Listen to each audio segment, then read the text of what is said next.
做少少私人嘢先，因為我個仔咧今日我唔得閒陪佢踢波啊，打籃球啊，佢話點解你唔同我打籃球？我話我去揾阿何守姑啊咁樣。何守，佢揾我跳舞喎。唔係，我話去揾阿何守姑，佢話係真係，咁我唔打波啦，咁我話唔得，因為我俾咗錢嘅，所以佢要踢波，佢要打埋個波先咁樣。我可唔可以影一張相啊？私人事，唔好意思啊，唔好意思啊。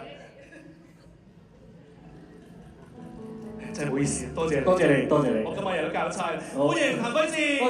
多謝大家好。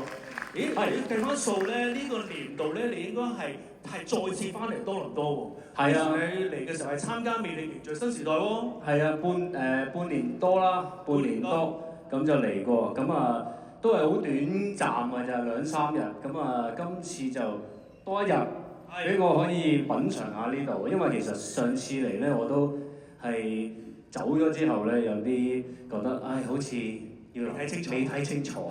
咁啊，終於可以有聽日有一日可以幫我睇多啲啦。